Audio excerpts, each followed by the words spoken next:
वसा जनसेवेचा. येथील कथित शिवानी कळमेकर बनावट हत्याकांड प्रकरणाने आता पुन्हा एकदा राजकीय वर्तुळात खळबळ उडवली आहे.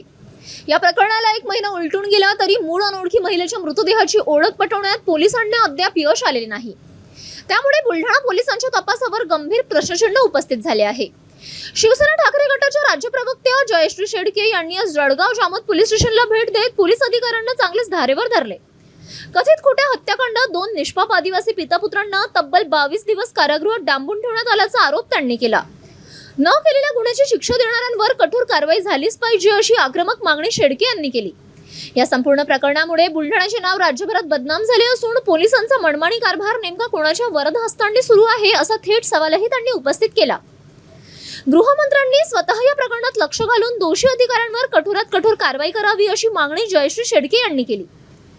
दरम्यान पोलीस स्टेशनमध्ये अधिकाऱ्यांकडून माहिती घेताना शेडके यांची प्रश्नांची सरबत्ती केली. मूळ मृतदेह कोणाचा, त्याची ओळख का पटली नाही, निष्पापांना तुरुंगात का ठेवले, तपासातील चूक कोणाची, अशा थेट प्रश्नांनी पोलीस अधिकारीही काही काळ निरुत्तर झाल्याचे चित्र पाहायला मिळाले.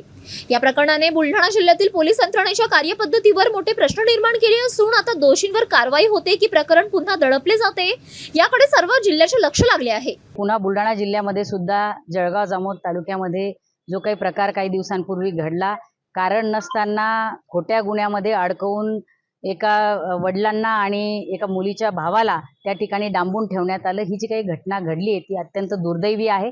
या संदर्भामध्ये आज आम्ही या ठिकाणी माननीय पोलीस निरीक्षकांना भेटण्यासाठी आलेलो होतो आणि या सगळी घटनेची माहिती घेतल्यानंतर असं लक्षात येत आहे की जी मुलगी मयत झालेली आहे किंवा झालेली होती त्या मुलीचा अंत्यसंस्कार करण्यात आला, तिच्यावर सगळे अंत्यविधी करण्यात आले आणि तिच्या मृत्यूला जबाबदार हे एका बेपत्ता झालेल्या मुलीच्या वडिलांना आणि भावाला धरण्यात आलं. त्यावेळी जर वेळीच सगळी योग्य पद्धतीने तपास यंत्रणा कार्यान्वित करण्यात आली असती तर कदाचित हे नाहक जो काही त्रास एका बापाला आणि भावाला सहन करावा लागलाय तो करावा लागला नसता.